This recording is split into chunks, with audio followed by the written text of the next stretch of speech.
Good afternoon and welcome to the June webinar presented by the Recruitment, Training and Support Center at the Federation for Children with Special Needs. My name is Janie Kreco and I am the Training and Support Specialist at RTSC. Today's webinar, Speech and Language, Understanding Evaluation and the Impact of Complex Trauma, is being presented by three speech and language pathologists from the Needham Speech Language and Reading Clinic. Dr. Sasha Yampolsky, I knew I was going to say it wrong, is director of the clinic, and she's a certified speech-language pathologist and a licensed literary specialist. She holds a doctoral degree in speech-language pathology with a focus on psycholinguistics from Boston University. She holds a master's degree in speech-language pathology and reading from Massachusetts General Hospital Institute of Health Professions. Ann Waters is a certified speech-language pathologist who has specialized in reading disorders. She also received her training at the MGH Institute of Health Professionals. Wendy Missouri is a certified speech-language pathologist and associate Wharton Gillingham practitioner. She too received her MS in Communication Sciences and Disorders with a concentration in reading disorders from Massachusetts General Hospital Institute of Health Professions. I see a trend here with you guys, and also I just want to make a little plug for they're all in Charlestown, those MGH Institute of Health Professions. Our technical producer today is Renee Williams.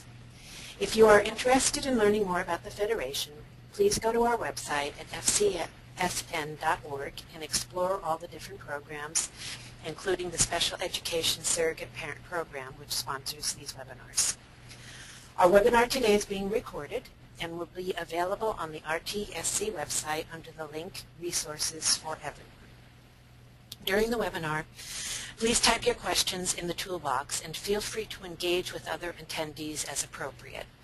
We do have a lot of material to present today, so I'm going to say that the questions will probably not be answered until the end of the panel discussion. If your question is not answered live, please just send us an email and we will do our best to follow up with you at a later date.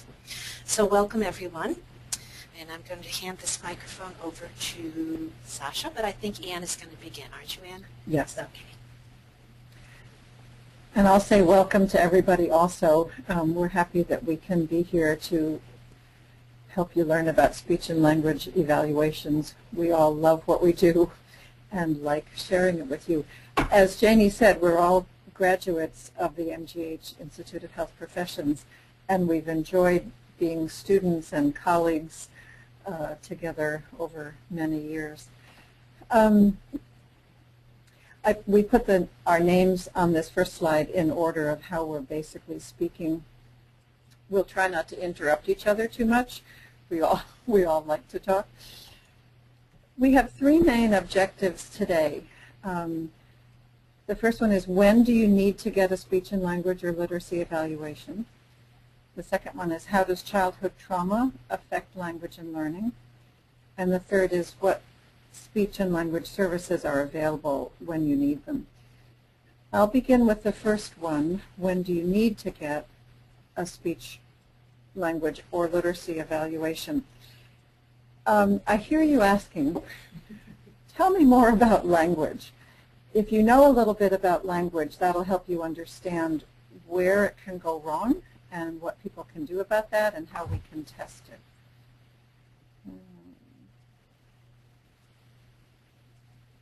Looking for here it is, sorry.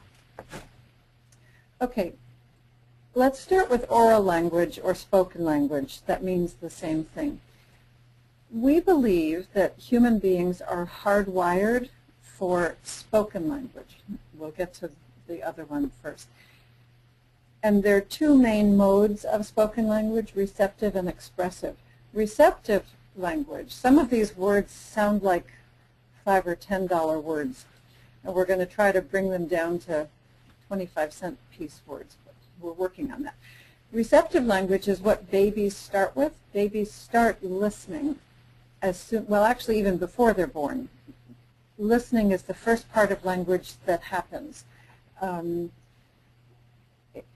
interestingly, once babies start developing expressive language, which is speaking, they're able to babble words in all the languages, and then slowly they start excluding the sounds that they don't hear in the language that they're hearing. So spoken language is first receptive developmentally, and then expressive, and then there's no holding back. You keep on developing both of those. Written language is different. We believe that we are not hardwired for written language, that our brains were not designed for written language. So we've had to co-opt parts of the brain that were meant to be something else in order to read. If you think about, but written language has both a receptive and expressive modality. The receptive part is reading. You're receiving something into your brain. The expressive part is writing. You've got something in your brain and you want to get it out. You want to express it. If you think about what reading is looking at otherwise non-meaningful squiggles on the page, which you come to associate with sounds. Sounds are how we store the meanings of words in our brains. We say we have a lexicon in our brains, which is where we store the meanings of words, but it's organized by sound. So someone learning to read has to do that interface between both spoken and written language. Then writing is going from the idea that we have in our mind to figuring out what symbols do we need to put it down on paper to get those words out.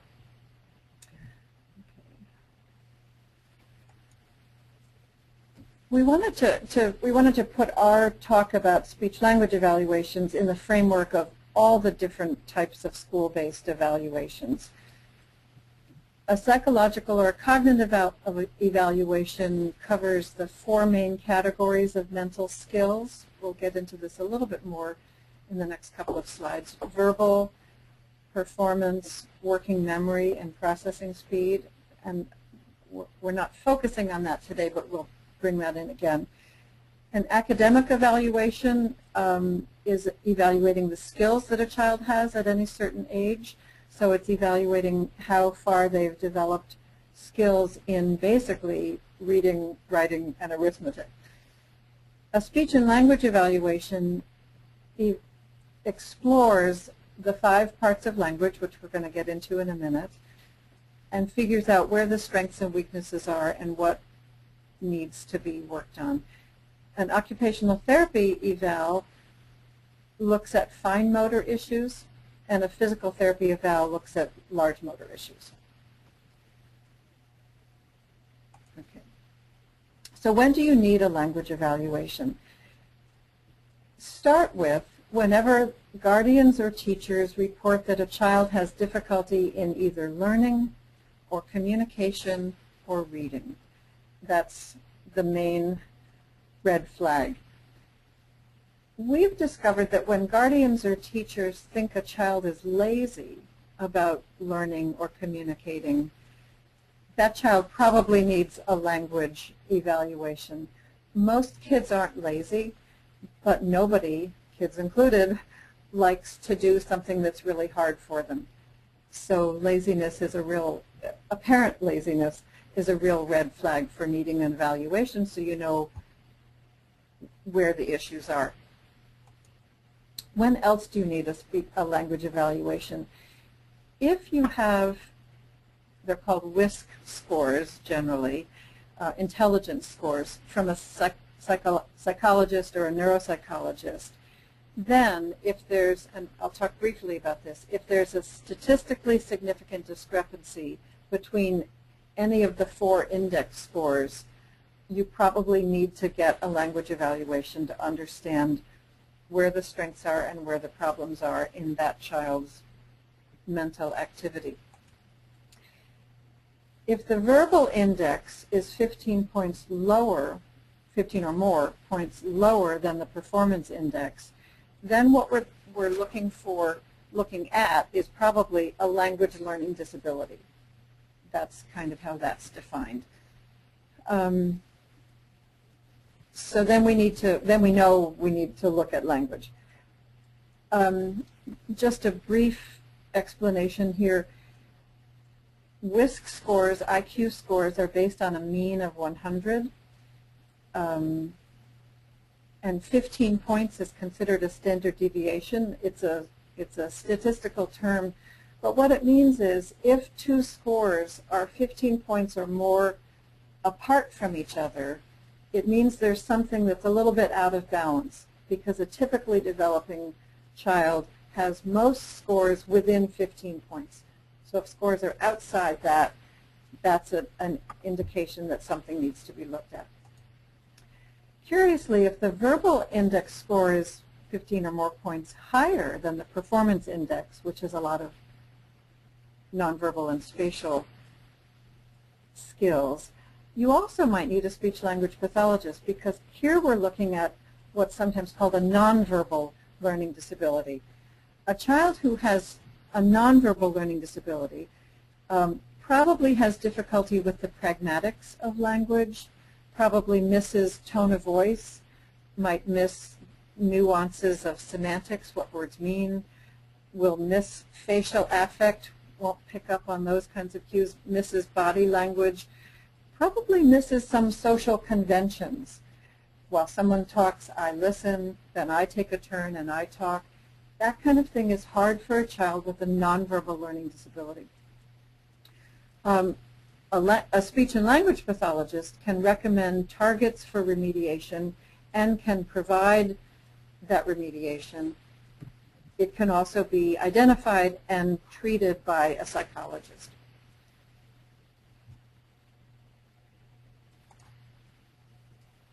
The other two index scores that you get from the WISC are working memory and processing speed. And again, if either one of those is 15 or more points different from the other two, that's going to affect language and all learning. Working memory, very briefly, is the ability to hold information in mind long enough to do something with it. Think of hearing the word unsatisfactory. You get to the end of the word and then you think about what it means quickly in your mind. You have to be able to hold in mind that first sound, un, and know that that's going to affect the meaning of the word, or you're not going to get the meaning of the word. It's just that one little sound different, but you have to hold on to that long enough. Or in a sentence, you have to hold on to the first part of the sentence in order to get the whole meaning of the end of the sentence. What helps you do that is working memory. And we're all somewhere on a continuum of I have a lot of it or I don't. And if working memory is an issue, there are strategies that speech-language pathologists can help regular ed teachers learn to help children learn in school. Processing speed is a little harder to explain. Neurons in our brain fire in many parts of the brain during any mental activity, very, very quickly. Processing speed, we're talking microseconds, not anything that you or I could notice. If there is a slight inefficiency, it might not be a disability. I mean, it becomes a disability, but it's just an inefficiency. It's not a lack of processing. It's an inefficiency of processing that's going to affect language and all learning. So we need to know about that. There are things we can do to help that child learn. So what parts of language does a speech-language evaluation target? We've divided language up into 5 areas. These words that you see are the $5 or $10 words. This is professional jargon. You know what all these are, but you might not know these labels. Semantics is our label for vocabulary, what words mean. Morphology is word parts, prefixes, suffixes, combined words, plural markers. That's all morphology, and some kids have difficulty with that, so we have things we can do about it. Syntax is sentence-level grammar. How are parts of the sentence connected? What does that mean? for meaning.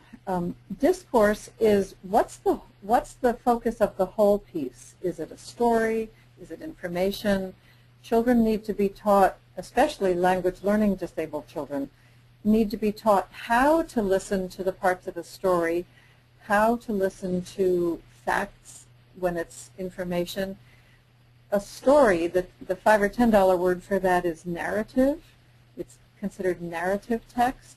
And an information text is expository text. There are children who learn these things quickly, learn how to listen to stories, learn how to listen to information, can tell you what the main idea is, what the details were.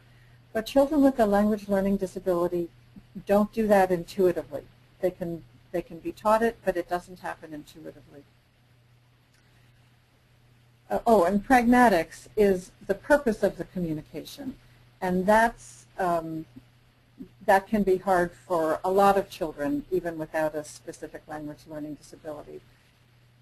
Once they're taught that a story has a purpose that's different from an expository piece, they can get that, but it doesn't come naturally for someone to know that. This slide shows you groupings of the factors that interfere with comprehension. It's our way of looking at the categories of related activities that are going to make a difference. A child could have just a language learning disability without having dyslexia or attention issues. A child could have dyslexia without having a language learning disability, with or without attentional issues, or a child could have all three, difficulties in all three areas, which means that child is going to need more intense remediation that lasts longer. And as our focus today is going to be on trauma and anxiety that affects a language profile in a similar way to attention and monitoring difficulties. So that fits into that lower circle on our chart. These skills that we've grouped into these categories are distinct, but they're overlapping, and that gets pretty complicated. Okay. A thorough language evaluation is necessary to understand how spoken language is supporting or interfering with reading comprehension. This is especially important if the child that you're concerned about does have a reading difficulty. You have to find out what that child's spoken language strengths and weaknesses are before you start remediating reading. I like to think of when I, as an adult, tried to learn Spanish. And I can speak a little Spanish. I can understand more than I can speak. I actually can read better than I can speak because Spanish is a relatively transparent language. I can look at it and I know how the words are going to sound. So I can read it and sound as if I know what I'm talking about, but I don't know what I'm talking about because I don't have the spoken language lexicon of what words mean.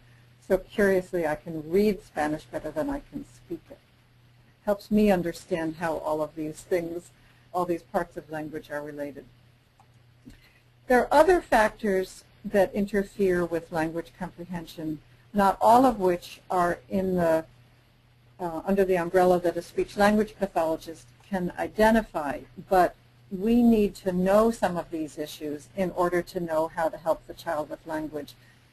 Attention, executive function, most kinds of memory, that would be identified by a psychologist or a neuropsychologist, but we need to know what those skills are. Visual motor issues, oral motor issues, I can't assess them, but I can deal with them once they've been assessed by somebody else. Whether the child has the opportunity for language, has the intellectual functioning for language, has the inner motivation for language, I can't assess that exactly, but I need to know that to know how to help any individual child. Then this other category of emotion, this isn't really a category, but emotional issues, whether a child is an English language learner as a second language, And whether the child has world knowledge, background knowledge, we need to know that to target remediation appropriately. So let's move on to look at how the emotional issue of trauma affects language and learning. And Sasha is going to help us out with that. Thank you, Anne. Next slide, please. Thank you. So I will talk about trauma and how trauma affects language and how trauma affects learning at school. And there are two types of trauma in general, two main types. There's neglect and there's abuse. The Child Abuse and Protection Treatment Act defines both of these types of trauma as any recent act or failure to act by a parent or caretaker who's responsible for the child's welfare that results from imminent or serious physical or emotional harm of a child under 18 years of age.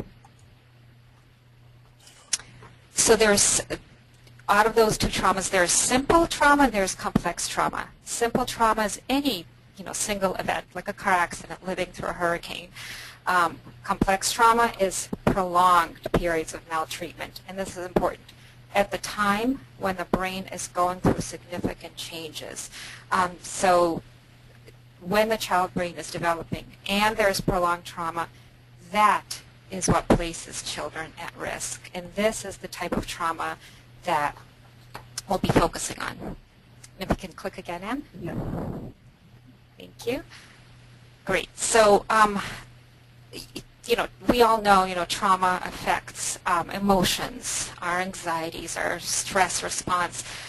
However, language, and this was shown by a famous psychologist, Vygotsky, back, I think, 100 years ago, that language mediates practically all other psychological competencies, all of them.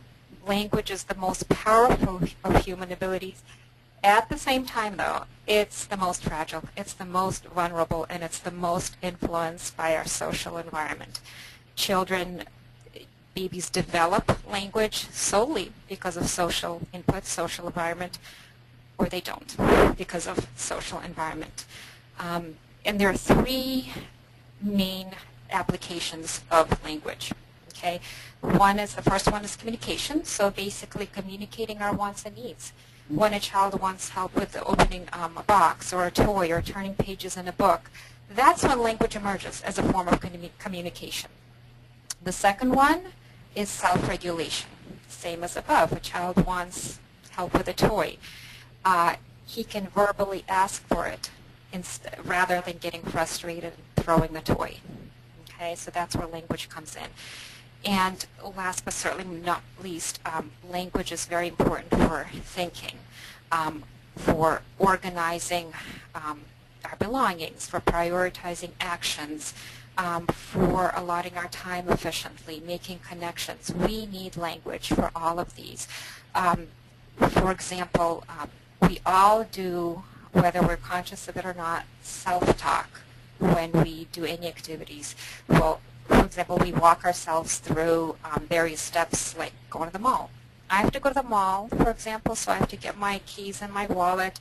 I should get the sweater that I'm planning to return. Oh, I should bring the dog into the house, shut off the oven. Kids with problems in this area, okay, which is kids with trauma, are unable to divide this main task, going to the mall, into its component parts and prioritize those parts because of language. So trauma affects all these three uses of language: communication, communicating wants and needs, self-regulation, and thinking. So getting back to the two types of complex trauma, research has shown that severely neglected children and abused children with a history of abuse have different profiles. Research shows that severely neglected children tend to have lower language comprehension skills than abused children. Severe neglect rather than abuse is hypothesized to be more critically associated with purely linguistic language deficits. We'll get into learning in a minute. And of course they have difficulty recognizing emotion, as do abused children. Abused children tend to shut down, overexpress their anger, and this is the third bullet, is what we see most often in the classroom. Severe reactivity to the most mild stressors. You know, a teacher looks at them in the wrong way and they react. And I also want to add that trauma, it's an anxiety disorder, but it can also present as an attention disorder. If you remember those 3 circles that Anne showed you, the child's behavior can be misinterpreted or misunderstood. So his anger, defiance, inattention, impulsivity can be resulting from his anxiety being triggered by something in the present moment. So that's the reactivity to the mild stressors. Okay, so in general, these are the effects of maltreatment of both types of trauma on language development. And in a few slides, I'll get into learning. So traumatized kids have difficulty, of course, articulating their needs. They have difficulty with language processing, with comprehension or receptive language, as Anne talked about. So, for example, a child's mind is elsewhere due to inattention. That's triggered by anxiety. And his working memory gets jammed up by these thoughts, and there's not enough space to process what the other person is saying. Working memory is a very limited capacity in all of us, and it can get jammed up pretty quickly. So that's what happens with kids where the stress comes in. Kids with a history of trauma have difficulty organizing their narratives. They have difficulty following storylines in a book or a movie. We hear often, Joey can remember the start or the end, but not the middle.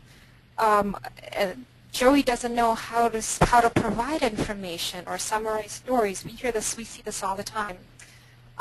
Kids with a history of trauma also have difficulties in inferencing or drawing the right conclusions about something not directly stated. So you need to take in information, process it, and look at the nonverbal cues and put all of that together. And there's the working memory piece again. And that's where these kids have difficulties. Not surprisingly, all of these issues affect social skills, and we see a lot of social skills issues with these kids. And here they are. Okay, so social communication is supported by being able to see other people's points of views and the reason behind other people's behaviors. And kids with both abuse and neglect have problems with this. You need to have, for social communication, you need to have the ability to plan, regulate your behavior, use language in ways that actually match the communicative context of your partner, and of course you need the working memory, the ability to hold on to information while processing other information. And let's look at a single interaction, especially at the upper school levels. Okay, a single small interaction requires these things. 1, ability to think and respond quickly. Number 2, ability to comprehend higher level language, including sarcasm and humor. Number 3, the use of inference or prediction skills. Number 4, the ability to take on and appreciate another's perspectives. So all of these things are happening simultaneously in a single short interaction. These difficulties definitely have the potential to negatively affect a child's ability to function in educational settings and develop healthy social relationships. So now we're going to get to learning. We talked about how abuse and neglect affects language. Now we're going to talk about how is the child actually able to access the curriculum, actually take in information and learn his social studies, science, and math. So there are 3 main brain areas affected by trauma. The first 2, hippocampus. This is where our memories are stored and organized and formed. The second one is the amygdala. That's where we respond to fear. This is our fight or flight response. Those 2 areas, the first 2, that's our limbic system. That's called the old brain. That's the innermost part of our brain under our cortex or under our thinking brain, which is also called our new brain. The hippocampus and amygdala they're the home of preconscious emotions, preconscious regulation of memories and motivation. It's the interface between emotional states and actually memories of physical stimuli. So this is where trauma really sets in or has an effect. And it's, again, it's the fight or flight response. On top, so you can see how that will affect what happens in the upper level, in the cortex. On top of the limbic system is our cortex. That's the thinking brain. The cortex evolved dependent on the limbic system, which was present before this. So as you can see, all areas are affected by trauma. And here is, I like the simplified view, basically, of the brain is that, okay, you have the cortex where thinking happens, where learning happens.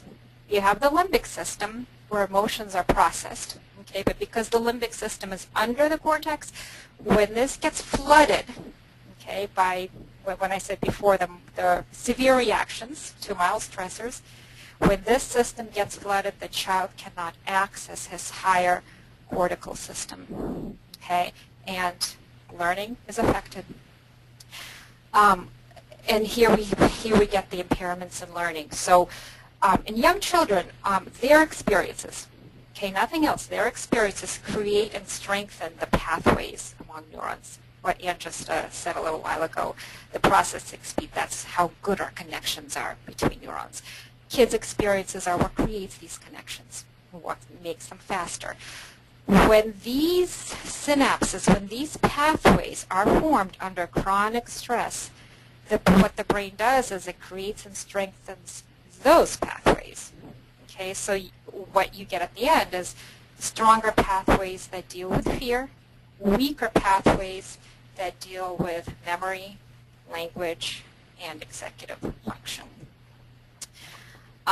And so what you get, what you see in the classroom because of these brain areas that get affected is kids re-experience the trauma, so they have the intrusive thoughts in the classroom. The child is unavailable for learning. Issues surface more in a one-to-one setting. Issues surface more in the classroom versus the one-on-one setting. It's interesting when we evaluate kids in our clinic, we see them in a one-on-one setting, and we see these kind of fight or flight and shutting down behaviors, and we're thinking, oh my gosh, if this happens in a quiet little office, boys is going to happen. And of course, trauma affects concentration. It's hard to re-regulate back to learning once you're in that fight or flight. Affects working memory. And all of this, as it relates to anxiety, think of when you're anxious. Trauma's effects on learning are about 5 times greater than anxiety's effects on learning. Now Wendy is going to talk about how we can help these kids re-regulate and become available for learning again. Wendy. Thank you, Sasha. So I'm going to talk about what the child who has experienced trauma needs from his or her educators. What he or she needs are ways to create a sense of trust. So here are some ways that we're going to build that trust. A clearly structured environment, clear expectations and routines, consistent and calm reactions to situations, and consistent rules. This will begin to build a sense of confidence and trust in the educators.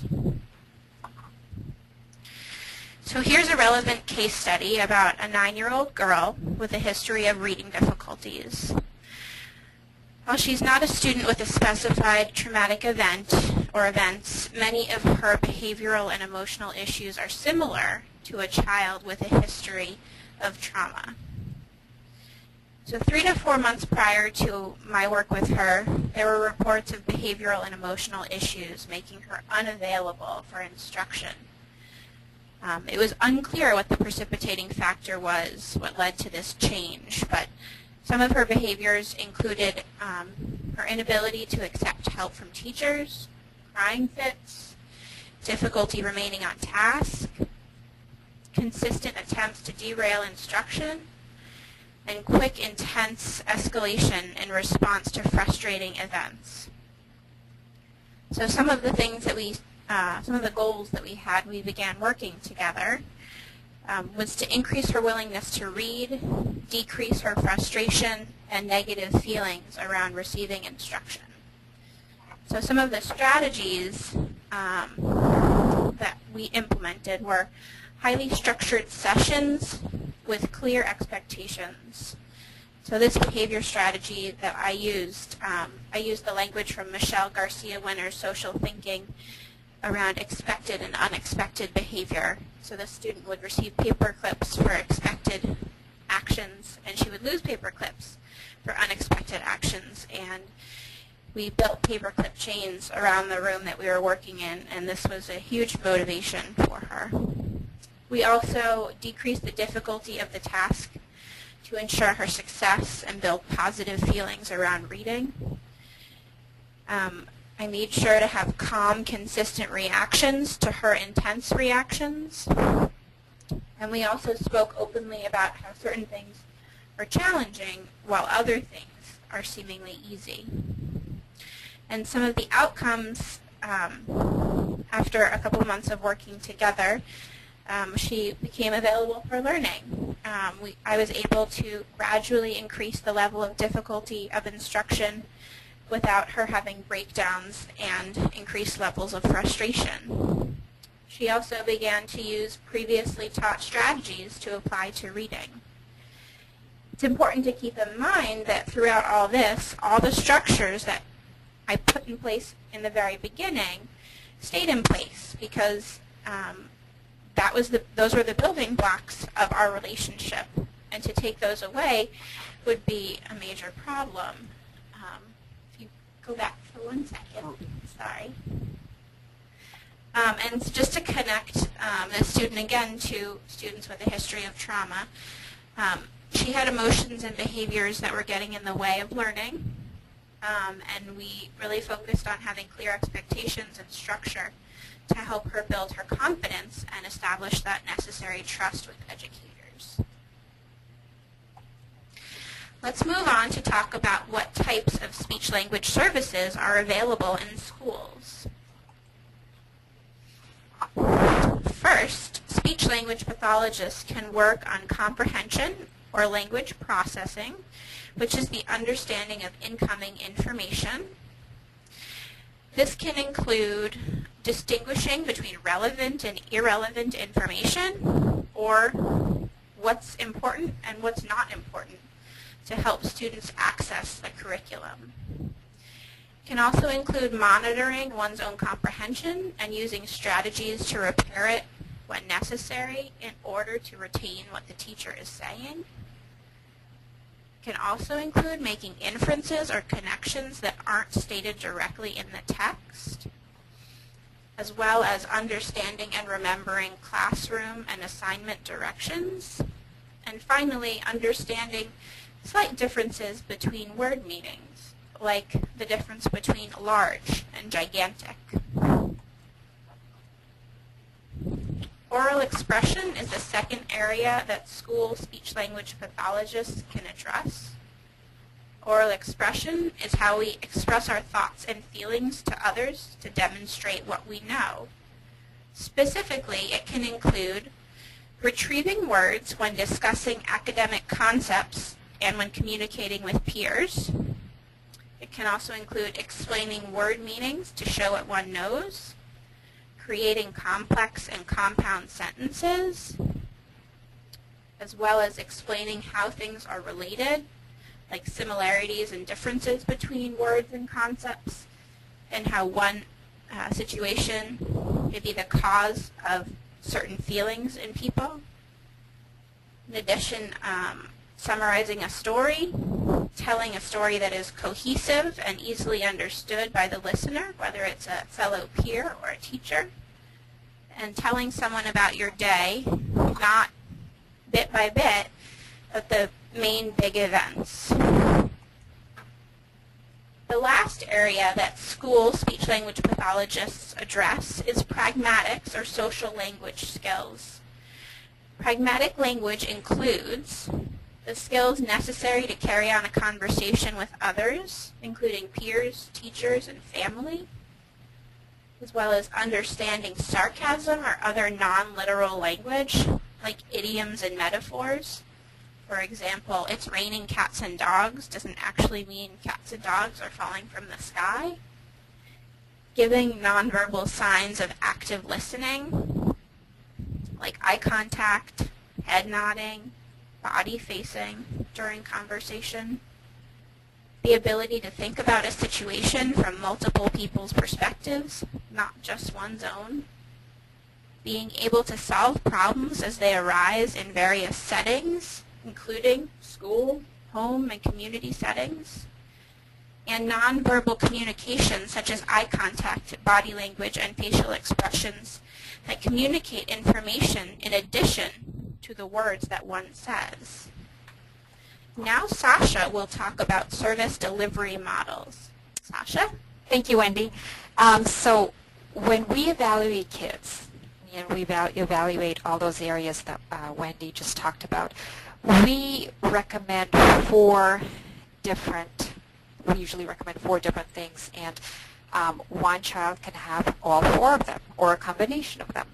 The first is consultation or indirect consult to teachers from the speech pathologist, direct services to the child inside his classroom, direct services from the speech pathologist outside of the classroom, and classroom accommodations. So let me give you an example. I evaluated a child, I'll call him Mark, who was very similar to a case that Wendy just described, except he was older. He was beginning high school, and he had, whereas Wendy's client had a lot of reading issues, Mark had a lot of social pragmatics issues.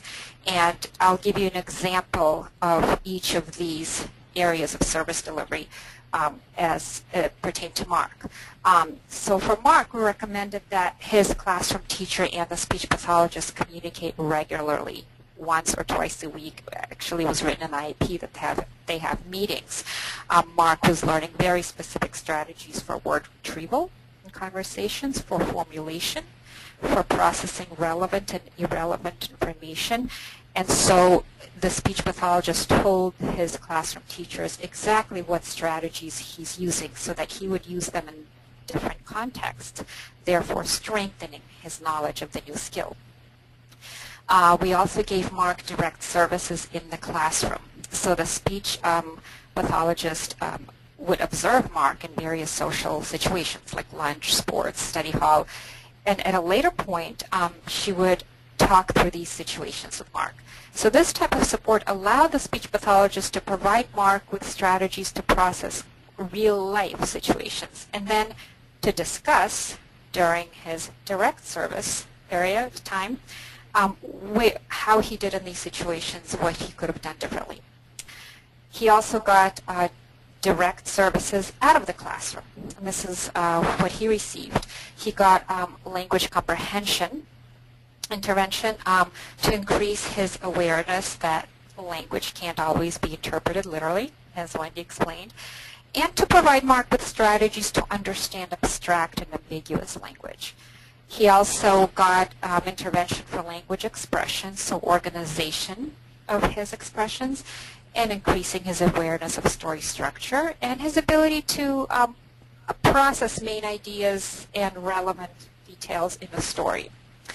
And finally, he also got direct services for pragmatic skills, for social skills. So explicitly, he learned to reason out social situations and determine how to behave properly and how to assist others and himself in areas of conflict. Oh, can you go back one slide? Sorry. And finally, Mark also got accommodations in the classroom. So, for example, his teacher needed to provide very simple, clear directions that weren't just verbal, but they were also bulleted on the board. All the main ideas of lessons were reviewed. His teacher actually had to check for comprehension of non-literal language, and she did that in every class. And he got extended time to respond whenever he knew, whenever the teacher would call on him, and he got extended time and strategies from the teacher of how to respond. He needed that in every class. So as you see, Mark got a combination of all three of these. And now I'm going to talk about the two things that you find on an IEP that are called Plep A and B. Plep is present levels of educational performance. This is how a disability affects progress in all areas, academic and non-academic. So Plep A is how a disability, how, for example, trauma affects a child in the general curriculum, okay, the curriculum frameworks, the actual classes, okay. Plep B is basically all other educational needs, is how is a child participating in the life of the school, in the community of the school. Other Plep B area examples are how is a child, is he doing extracurricular activities? How is he doing in gym, lunch, or recess? Is he shutting down? Does he have full access to school experience? Before Mark came to us and we evaluated him, he was doing okay in his classes with accommodations, but he was not accessing the full school experience. He was doing his classes and going home, and that was really, really affecting him. So we got him into extracurriculars and clubs. So let's talk about just examples of speech-language examples of what actual goals might be addressed in Plep A. So remember, these are the academics. Okay, so higher level language, figurative expressions, sarcasm, jokes. Sure, these affect you in social situations, Plep B, but also, on higher level language reading texts, you need this to be able to understand what you're reading. Inferencing, perspective taking, all of these areas are crucial for reading comprehension in the higher grades. Telling coherent narratives. Look, in school you have to talk or write to show what you know. If you can't do it cohesively, then you may know a lot, but you won't be able to demonstrate that. And that's a goal that's addressed in Plep A. Organizing your reading of what you're listening to into main ideas and details, so you're not trying to process 30 different chaotically organized details that none of us could do. And word finding. So these are obviously not everything. These are just some examples that we address in Plep A. On the next slide, what goals might be addressed in Plep B?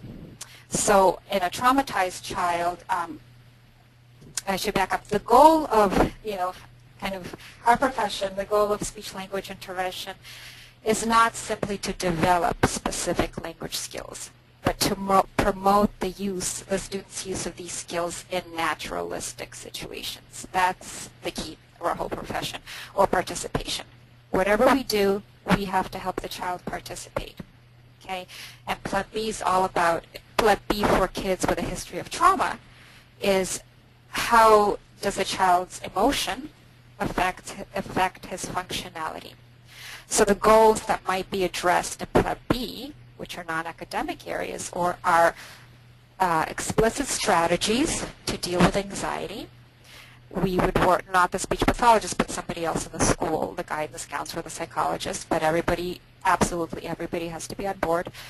We would have goals to increase tolerance to mild stressors, as we talked about before. Ways to deal with a teacher's gentle criticism, and of course accommodations in the classroom, how the teacher would provide that criticism. Another example would be actually explicitly identify clubs and sports and activities based on the child's skill areas that he could join. And here is where the speech pathologist comes back in. Specific help with making friends. I've been to schools where the speech pathologist walks in with some of the students into the lunchroom, which is chaotic. You have no idea where to sit or who to sit with. So the speech pathologist would help to identify kids to sit with and then help you get into that group. And of course there's things like lunch bunch as well. So this is basically the end of our talk, and now we are available to take questions.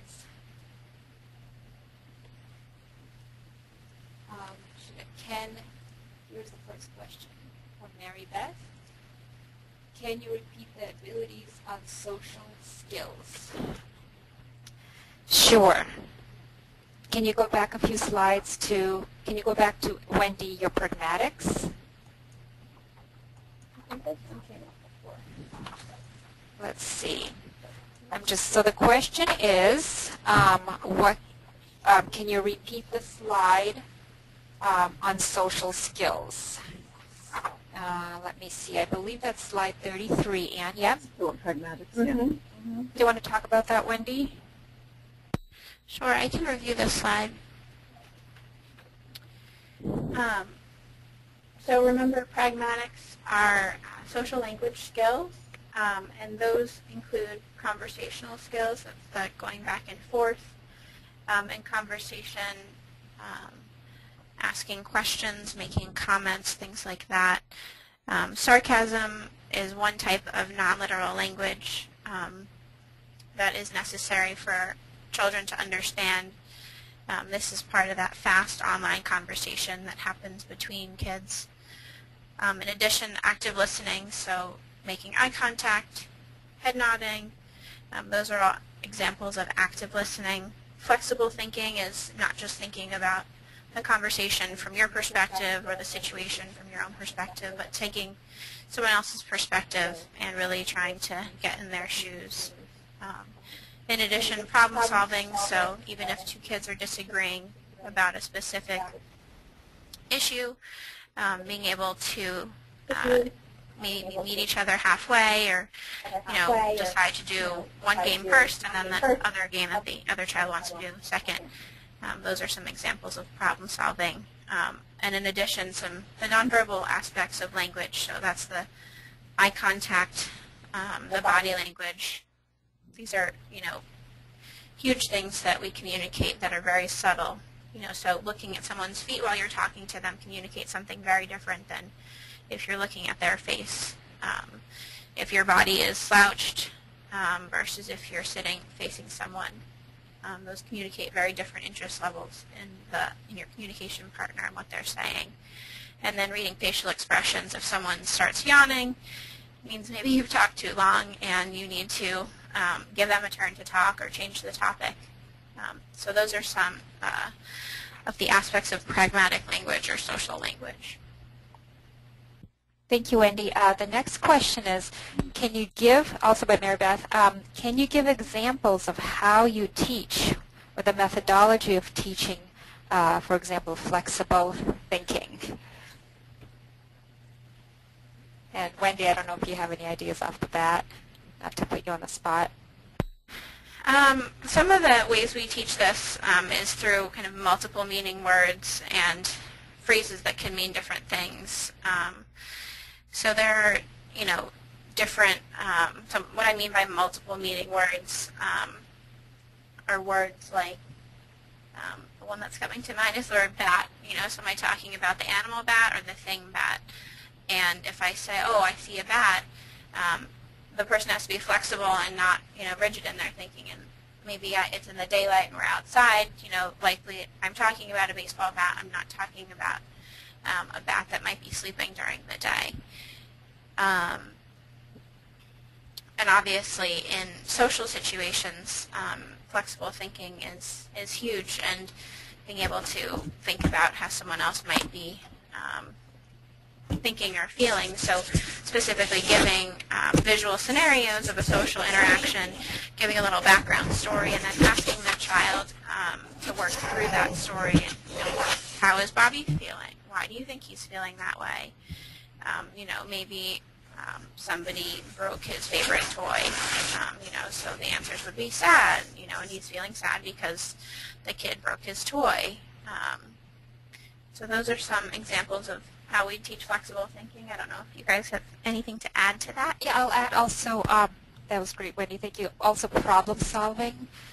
So the same pictures that, Wendy was just talking about. So basically, you show a picture with a conflict, and you talk about, okay, how would you first identify the problem, and then how would you go about solving the problem? And this is where I think Intervention in a group setting, a group meaning about 3 to 4 maximum kids, is better than one-on-one, because just like multiple meanings, the more answers you get, the more things you think about, the more flexible that whole situation is.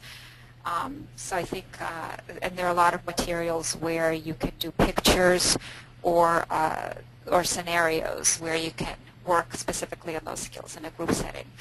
And I just also want to add on the word bat and the multiple meanings. So it's interesting, research has shown that when you work on specific words or specific sentences that could mean various different things, the child's flexible thinking in general improves. So all of it, it's like a light bulb goes on and they realize, wow, there are sentences or words that could mean different things, and they begin to think flexibly in general, not just with those words. And I've seen it with my own eyes. I was just going to add something. Another element of flexible thinking that we can teach is taking a different person's point of view. In a social group, it's sometimes best to start with a shared story that's other children's problems as opposed to a local problem that's happening in your playground. But one is preparation for the other. Start by doing a little role playing with, how do you think this character in the story felt? How do you think that? And actually do something that's based on a story that you've all just read before you take it to conflict resolution in the classroom or in the playground. But I wonder if that's the same kind of thing, Sasha, where if you've done it as an exercise and learned that people have different points of view, a light bulb goes on, and then it's easier.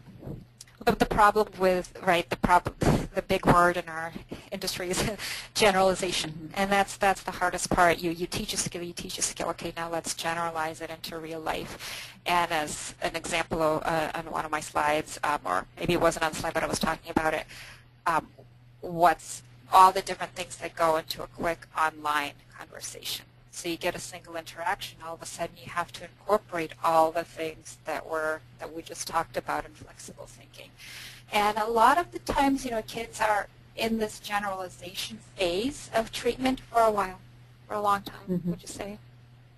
Because it's hard to learn new patterns. Right. So the more you work on them, then those neural pathways are strengthened, and then that becomes more automatic in real life situations. We have 4 more minutes if anybody else has any questions. I can add on one last idea about how to teach flexible thinking. I referenced the Michelle Garcia Winner social thinking program. She has a character called Rock Brain as part of her program, and that character is really quite poor at thinking flexibly and kind of makes it very obvious that he only thinks the way he thinks and he's not willing to take others' perspectives. And so using kind of a character like that can kind of take the intensity out of a situation, but yet give a very concrete example of inflexible thinking. And by students learning about that character, they can start making suggestions about how Rock Brain could be a more flexible thinker. I think we have time for one more question, probably, or 2 more. So one of the questions is, what is the frequency of this type of methodology that we just talked about, this intervention? How widely is it being implemented in schools? I would say it's pretty frequent. I mean, it's not, everything we just talked about, it's not just for kids with a history of trauma. We see this all the time with kids with social pragmatics issues. One question that I see here on the screen is, would Plep look the same for a child in the spectrum with trauma? So, a child on the spectrum, I think, would need more intensive services. Okay, definitely more intensive, more integrated services. The actual issues may be the same, but the intensity would be different. And one of the questions, school personnel sometimes claim that reading problems, dyslexia, are related to bilingualism. Your thoughts? I'm bilingual and I did some research in this. My thought is no. That's the fast and quick answer. I think that's generally accepted, that dyslexia is not a language learning issue. It's a specific written language issue. And I've met quite a few kids who, have dyslexia in their native language. If you have dyslexia in your native language and you're learning English, you're going to have dyslexia in English, but not because you're ELL, because you have underlying biological dyslexia. Okay, I think this is the end of our presentation. Thank you so much, everybody.